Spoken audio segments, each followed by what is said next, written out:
Code படத்துல ஏறக்குறைய ஒரு மினி கோடம்பாக்கத்தையே வெங்கட் பிரபு இறக்கியிருக்காரு. இவங்களலாம் எப்படிங்க வந்து அந்த ஸ்க்ரீன் ஸ்பேஸ் கிடைக்கும்? அப்படின்ற மாரியான விமர்சனங்கள்லாம் ஆரம்பத்துல இருந்தது. ஆனா அந்த ட்ரெய்லர பார்த்த பிறகு எல்லாருக்குமான ஒரு முக்கியத்துவம் உள்ள ஒரு விஷயத்த வெங்கட் பிரபு இந்த படத்துல பண்ணியிருப்பார்ன்னு நமக்கு தோணுது. அதுக்கு காரணம் என்ன? அந்த ட்ரெய்லரே பிரசாந்தோட வாய்ஸ் ஓவர்ஸ் தான் தொடங்குது. இதெல்லாம் தாண்டி பிரபுதேவா, அஜ்மல், மோகன், இன்னும் யோகி பாபு எக்கச்சக்கமான பேர் இருக்காங்க.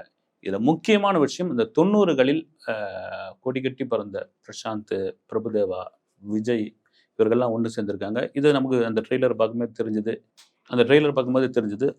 ரா ஏஜென்சியில் இருக்கிற சாட்ஸ் அப்படின்ற ஒரு உளவுத்துறை, இல்லன்னா ஒரு அசைன்மென்ட் பண்ணக்கூடிய ஒரு குழுவுல இருக்கிற இவர்கள் என்ன செய்ய போகிறார்கள்? என்ன செஞ்சார்கள்? இல்ல என்னவோ செஞ்ச ஒரு விஷயம் வந்து இப்போ அ அதாவது அப்போ பண்ண ஒரு ஒரு சக்சஸ்ஃபுல்லான ஒரு ஒரு ஆப்பரேஷன் இப்போ அவங்களுக்கு எப்படி பிரச்சனையா மாறுது? அதை எப்படி முறியடிக்கிறாங்கன்ற கதையா இருக்கும். இதெல்லாம் மீறி முக்கியமான ஒரு விஷயம் என்னன்னா, இந்த படம் கிரிக்கெட் சம்மந்தமாக, அதுவும் சிஎஸ்கே சம்மந்தமான விஷயங்களை கனெக்ட் பண்ணுது அப்படின்ட்டு நெறைய அந்த அ ட்ரெய்லர் வச்சு டீகோட் பண்ணிக்கிட்டே இருக்கிறாங்க வந்து. சேப்பாக்கம் ஸ்டேடியம் மாரி காமிக்கிறாங்க. ஸ்டேடியத்துக்கு பக்கத்துல ஒரு பாம் வைக்கிற மாரியான விஷயங்கள் இருக்குது. அப்புறம் வந்து பிரேம்ஜி வந்து ஓடி வருவாரு.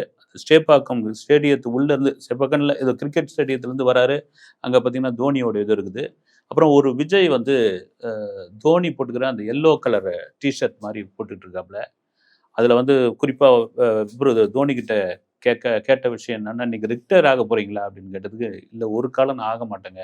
அப்படின்னு திரும்ப திரும்ப சொல்லியிருந்தாரு. அந்த வாசகம் வந்து அந்த டீ ஷர்ட்ல இருக்குது. அதெல்லாம் நல்லா நோட் பண்ணி வச்சிருக்காங்க. ஒருவேளை இந்த படத்திற்குள் தோனி வந்து இருந்தார்ன்னு வச்சுக்கங்க, ஒரு கேமியோ ரோலோ, ஒரு சின்ன இதுவோ வந்ததுன்னா, இது ஒரு பேன் இண்டியா படமாக மாறுவதற்கு நெறைய வாய்ப்பு இருக்கு. அதற்கு காரணம் என்னன்னா, விக்ரம் படத்தில் கடைசியா வந்த அந்த ரோலக்ஸ்ன்ற ஒரு கேரக்டர். சூர்யா. சும்மா அப்படி அப்படி வந்து இதெல்லாம் இது கூட 2, 3 ஹீரோக்கள் அத தவிர்த்த கேரக்டர்னாங்க. நடிக்க முடியாதுன்னு சொன்னப்போ, அப்படி ரோலக்ஸ்ன்னு அப்படி வந்து பண்ணிட்டு போனது, இன்னைக்கு வரைக்கும் சூர்யாவை ரோலக்ஸ்ன்னு ரசிகர்கள் கூப்பிடுற அளவுக்கு அது மனசுல நிக்குது அப்படின்னா, அதான் காரணம் வந்து. அதேபோல இதுல ஒரு வேளை தோனி இருந்தா, நிச்சயமாக அந்த படம் ஒரு பேன் இண்டியா படமாக கொண்டு போயிடுவாங்க. அது சஸ்பென்ஸாவே வச்சிருக்காங்க. அந்த கிரிக்கெட் சம்பந்தமான காட்சிகள்லாம் திருவனந்தபுரம் கிரிக்கெட் ஸ்டேடியத்தில தான் உருவாக்கியிருக்காங்க. இது எல்லாம் தாண்டி இந்த படத்தோட வில்லன் யாருப்பா? அப்படின்ற இடத்துல தான் வந்து மைக் மோகன் அப்படின்னு தெரிய ஆரம்பிக்குது. என்னங்க வந்து மைக் மோகன கொண்டு வில்லன போட்டுருக்கீங்க. இது சரிப்படுமா? அப்படின்னு கீழ நெறைய பேர் வந்து இந்த வீடியோக்களுடைய கமெண்ட்ஸ்ல வந்து போட்டிருக்காங்க. நாங்க எதிர்பார்க்கவே இல்ல. இவரோட வாய்ஸே வேற மாரி இருக்குது அப்படின்லாம் சில பேர் வந்து இவர் சமீபமா நடிச்ச 2 படங்கள்லாம் கூட சரியா போகலன்னு. ஒரு படம் கூட பார்த்தீங்கன்னா, ஆறான்னு ஒரு படம் வந்தது. சரியா ஓடல. இவர் எந்த அளவுக்கு செட் ஆவாரு? அப்படின்ற மாரியான விஷயங்கள்லாம் இருக்கு. இதெல்லாம் மீறி எப்பவுமே வழக்கமா காமிக்கிற ஒரு கேரக்டர, வழக்கமா பயன்படுத்துற ஒருத்தர இல்லாமல், ஒரு புதுசா ஒருத்தர வந்து ஒரு புது கேரக்டருக்குள்ள நம்ம அறிமுகப்படுத்தும்போது, அது பெரிய அளவுல ரீச் ஆகும் என்பது பல இயக்குனர்களுடைய ஒரு முயற்சி. அந்த முயற்சி வெங்கட் பிரபு சரியா செய்வார்ன்னு கூட நமக்கு தோணுது. ஏன்னா, இதே மாநாட்ல ஒய்ஜி மகேந்திரன் வரும்போது விமர்சனம். அது அது உள்ள படத்துக்குள்ள வராதப்போ, ட்ரெய்லர்ல வந்தப்போ, "என்னய்யா ஒய்ஜி மகேந்திரன கொண்டு வந்து சேர்த்துருக்கீங்க இத?"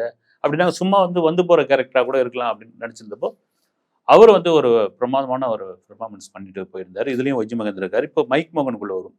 மைக் மோகன் 90களில் அதை தாண்டி 80களில் கொடிகட்டி பறந்த வெள்ளி விழா வீரர். வெள்ளி விழா நாயகன். அதுல மாற்று கருத்தே கிடையவே கிடையாது. எத்தன படங்கள். இவர ஏன் வில்லனா போட்டீங்கன்னு சொல்றதுக்கு கேட்கறதுக்கான கேள்வி என்னன்னா, நீங்கள் அவர் அந்த 80கள்ல நடிச்ச படங்கள் பாருங்களேன். எல்லாமே ஒரு சாஃப்ட்டான ஒரு கேரக்டர். அவர் வந்து இளையராஜா சாங்கு, எஸ்.என். சுரேந்தரோட வாய்ஸு, ஒரு காதல்ல தோல்வி, இல்ல காதலுக்காக ஏங்குறவரு, ஒரு பாடகர், இப்படியா பண்ணிக்கிட்டு இருந்த ஒரு நபரை, அதன் பிறகு வந்து ஃபீல்ட் அவுட் ஆயிட்டாரு. அப்புறம் ரீஎன்ட்ரி குடுத்தாரு. ரீஎன்ட்ரி குடுத்த பிறகு கூட, இப்ப அந்த அளவுக்கு வந்து ரீச் ஆகல. இவர கொண்டு வந்து கோட் படத்தில், இவ்வளவு முக்கியமான படத்தில், விஜய் நடிக்கக்கூடிய இந்த படத்துல, வில்லன் கேரக்டர் அல்லது நெகட்டிவ் கேரக்டர்ல நீங்க எப்படி பயன்படுத்தியிருக்கிறீங்க? அப்படின்ற கேள்வி ஒரு நியாயமான கேள்வியாக இருந்தாலும், திரும்பவும் முழு படம் பார்க்கும் பொழுது, ஒரு இயக்குனருக்கு அந்த கேள்வி வந்திருக்கும். அந்த ஹீரோவுக்கு அந்த கேள்வி இருக்கும். எனக்கு தெரிஞ்சு பார்த்தீங்கன்னா, நான் விசாரிச்ச வகையில், விஜய் தான் இவர ஓகேன்னு டிக் பண்ணதாக ஒரு தகவல் இருக்கு. விஜய் ஒரு சிலது வந்து அ அத வந்து ஒரு விஷயத்த ஓகே பண்ணிட்டாருன்னா, ஏறக்குறைய அது சக்சஸ்ஃபுல்லா இருக்கும். மேபி வந்து டைரக்டருடைய விஷயத்துல அவர் தலையிட மாட்டாரு. மைக் மோகன் கரெக்ட்டா இருப்பார் அப்படின்னு சொன்னதாக ஒரு தகவல். அதனால உள்ள வந்திருக்கார். மைக் மோகனும் சாதாரண நடிகர் கிடையாது. இதிலே கூட சொல்றாரு வந்து ஒரு டயலாக் சொல்றாரு. எல்லாரும் காந்தி வேஷம் போட்டு தான் பார்த்துருக்கோம். காந்தியே வேஷம் போட்டுன்னு வந்தா எப்படின்னு.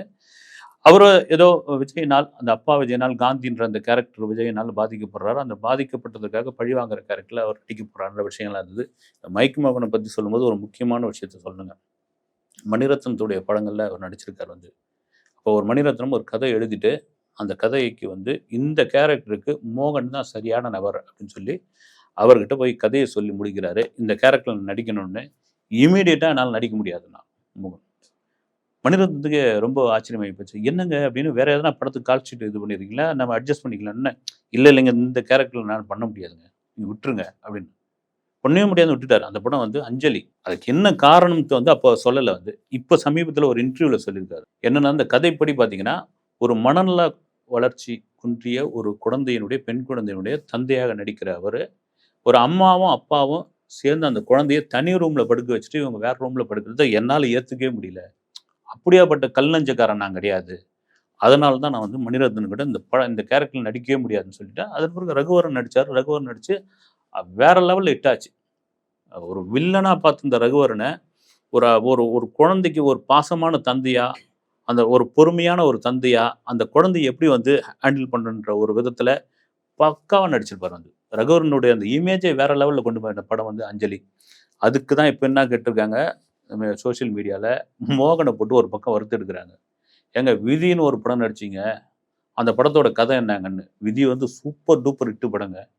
அதனுடைய ஆடியோ கேசெட் இப்பலாம் நமக்கு வந்து நம்ம பைரசில நெறைய படங்கள்லாம் பார்த்தோம் இல்லைங்களா? அப்பலாம் வந்து ஒளிச்சித்திரன்னுவாங்க. கதை வசனம். அது ஆடியோ கேசெட்ல விக்கும். அதிக ஆடியோ கேசெட் வித்தது அந்த விதி படத்திற்கும், சம்சாராத மின்சாரம் படத்துக்கு தான். எக்கச்சக்கமான கேசெட் வித்தது. அதுக்கு காரணம் என்னன்னா, அந்த படத்தோட டயலாக். ஆக்சுவலா மோகனுடைய கேரக்டர் என்னன்னா, பூர்ணிமா ஜெயராமை ஒரு ஒரு நடுத்தரத்திற்கும் கொஞ்சம் குறைவான ஒரு வசதி உள்ள அந்த பெண்ணை ஏமாத்தி, காதல் வலையில் விழ வச்சு, கர்ப்பமாக்கி, கைவிட்டுட்டு ஓடி போயிடுவாப்ல. அப்போ கோர்ட்டுக்கு போய் தனக்கு ஒரு நியாயமான தீர்ப்பு வரணும்னு கேட்டு போராடி அந்த தீர்ப்பை பெற்றுக்கொள்வார் பூர்ணிமா. அப்படியாப்பட்ட கேரக்டர்ல நீங்க நடிச்சிருந்து, இந்த கேரக்டர் வந்து நடிக்க முடியாதுன்னு சொல்லியிருக்கீங்கன்னு போட்டு அங்க துவச்சுக்கிட்டு இருக்காங்க. இதெல்லாம் தாண்டி மோகன் உண்மையிலேயே கோட் படத்திற்கு அப்புறம் கம்பேக் மோகனா, ரியல் கம்பேக் மோகனா அவர் மாறுவார்ன்னு எனக்கு தெரியுது. இது ஒரு பக்கம் இருக்க. கோட் படம் எந்த ஆங்கில படத்திலிருந்து இன்ஸ்பயர் ஆகி எடுத்திருக்காங்கன்னு, அது ஒரு பக்கம் ஓடிக்கிட்டே இருக்குது வந்து. ஆளாளுக்கு ஒவ்வொரு விஷயம் சொல்லிக்கிட்டே இருக்காங்க. வெங்கட் பிரபு பிரபல வார இதழ்ல ஒரு கதைய ஒண்ணு சொல்லியிருந்தாரு. ஒரு நாட் ஒண்ணு சொல்லியிருந்தாரு. இத தவிர பார்த்தீங்கன்னா, சோசியல் மீடியாவில் தொடர்ச்சியா ஒரு படத்த மட்டும் குறிப்பிட்டு சொல்லிட்டு இருக்காங்க ஹாலிவுட்ல வந்து. ஜெமினி மேன் அப்படின்ற ஒரு படம். அந்த படத்தோடைய இன்ஸ்பயர் ஆயி தான் எடுத்திருப்பாருன்னு எனக்கு தோணுது. அந்த படத்தோட கதை என்னன்னா, இதே போல தான். ஒரு ரா ஆபீஸ் மாரி ஒரு உளவுத்துறை அமெரிக்காவுல இருக்கும். அந்த உளவுத்துறையில ஒரு சீக்ரெட் ஆபீசர்ஸ் இருப்பாங்க ஒரு குழு. அந்த சீக்ரெட் ஆபீசர்ஸ்க்கு எல்லா விஷயங்களும் தெரியும். அப்போ முக்கியமான அரசாங்கத்துடைய ரகசியங்கள் அந்த குழுவுக்கு தெரிஞ்சு போயிடும். அந்த குழுவுல இருக்கிற ஹீரோ வந்து மிகப்பெரிய கெட்டிக்காரன். அவன ஒண்ணுமே பண்ண முடியாது. அந்த குழுவுக்கு தெரிஞ்ச உடனே என்ன ஆயிடுது, அரசாங்கமே ஒவ்வொருத்தரா சுட்டு தள்ளிடுங்கன்னுது. ஏன்னா ரகசியம் தெரிஞ்சு போச்சுல்ல, ஒவ்வொருத்தரா காலி பண்ணுங்கன்னோனே, ஒவ்வொருத்தரா காலி பண்ண ஹீரோவ தொட முடியாது. அவன் அசகாய சூரன் அப்படின்றதுக்காக, அந்த ஹீரோ மாரியே ஒருத்தர வந்து குளோனிங் பண்ணி கொண்டு வருவாங்க. இதுதான் கதை வந்து. இங்க வந்து அப்பா, மகனா மாத்திருக்காரு. கொஞ்சம் இன்ஸ்பயர் ஆயி, அது கதைய உல்டா பண்ணல. இன்ஸ்பயர் ஆயி ஜெமினி மேன் கதைய இன்ஸ்பயர் ஆயி எடுத்திருக்காருன்ற ஒரு விஷயம் ஓடிட்டு இருக்கு. அந்த கதையும் நல்லா தான் இருக்குது. அது கேட்கும்போது, ஒருவேளை இந்த படம் அந்த அந்த படத்துடைய சாயலாக மேபி இருக்கலாம். எதுவா இருந்தாலும் வெறும் ட்ரெய்லர பார்த்து முழு கதைய நம்மளால சொல்ல முடியாது. ஆனால் வெங்கட் பிரபு அந்த இன்டர்வியூல சொன்ன மாரி, விஜய் ரசிகர்களுக்கு காட்சிக்கு காட்சி தெறிக்க விடுற மாரி ஒரு திருவிழா மாரி இந்த படம் இருக்கும் அப்படின்னு சொல்லியிருக்காரு. குறிப்பா வெங்கட் பிரபு ஒரு வார இதழ்ல ஒரு பேட்டி ஒண்ணு குடுத்திருந்தார். அது கூட நெறைய பேர் வச்சு ட்ரோல்லாம் பண்ணியிருந்தாங்க. என்ன சொல்லியிருந்தாருன்னா, இது மாரி அஜித் சார நான் போய் மீட் பண்ண போனேன். "என்னடா விஜய் படம் எடுக்க போறியான்னாரு." ஆமான்னேன். "மங்காத்தா விட 100 மடங்கு இந்த படம் இருக்கணும்." அப்படின்னு அவர் வாழ்த்தி அனுப்பிச்சாருன்னா, நெறைய பேர் ஏங்க 2 பேரும் எதிர் எதிர் கோஷ்டில இருக்காங்க. ஒருத்தர் அப்டேட் விட்டா இன்னொருத்தர் வந்து ஸ்டில் விடுவாரு. இன்னொருத்தர் ஸ்டில் விட்டா இன்னொருத்தர் அப்டேட் விடுவாரு. இப்படி இருக்கிற நேரத்தில அவர் வாழ்த்து சொன்னாரு. அவர் வந்து மலர் கொத்து குடுத்தாருன்னு எந்த அளவுக்குங்க? இது வந்து போட்டி உலகம். அப்படி போட்டியா ஓடிக்கிட்டு இருக்கிற நேரத்தில, இதெல்லாம் ஏன் காதுல வந்து காலிஃப்ளவர் வைக்கிறீங்கன்ற மாரியான விஷயங்கள்லாம் சொல்லியிருந்தாங்க. இப்ப நான் எப்பச்சு இந்த பிரஸ் மீட் பிரசாத் லேபில் நடந்த பிரஸ் மீட்ல இது வெங்கட் பிரபு என்ன சொல்லியிருந்தாருன்னா, ட்ரெய்லர அஜித் சார் பார்த்துட்டாரு. பார்த்த உடனே எனக்கு ஒரு மெசேஜ் போட்டுருக்காரு. "டேய் ட்ரெய்லர் சூப்பரா இருக்குடா. அ நண்பர் விஜய்க்கு ஒரு மாஸ் படமா இருக்கும். அவருக்கு என்னுடைய வாழ்த்துக்கள சொல்லிடு." அப்படின்னு எனக்கு மெசேஜ் பண்ணியிருக்காருன்னு சொல்லியிருக்காரு. இது உண்மையிலே ஒரு ஆரோக்கியமான ஒரு விஷயம். இதற்கு இன்னொரு காரணம் என்னன்னா, அவருடைய நண்பர், போட்டியாளர், எதிரி, திரை எதிரி இப்படின்னு எது வேணாலும் வச்சுக்கலாம். விஜய் 69 படத்துக்கு அப்புறம் அவர் அரசியலுக்குள்ள போகிறார். தனிக்கட்டு ராஜாவாக, சோலோவாக அஜித் எப்படி வந்து தமிழ் சினிமாவை ஆளப்போகிறார், ஆளப்போகிறோம் அப்படின்ற அளவுக்கு அவர் கூட இருக்கலாம். சின்ன ஒரு மன வருத்தம் கூட இருக்கலாம் வந்து. நமக்கு ஒரு எப்பவும் போட்டியாளர் இருந்தா தானங்க வந்து விறுவிறுன்னு ஓடும். அதனால ஒரு வாழ்த்த வந்து சொல்லியிருக்காரு. அந்த வாழ்த்து உண்மையான வாழ்த்து தான். அதனால் செப்டம்பர் 5 பொறுத்திருந்து இந்த படத்தை பார்ப்போம். நன்றி.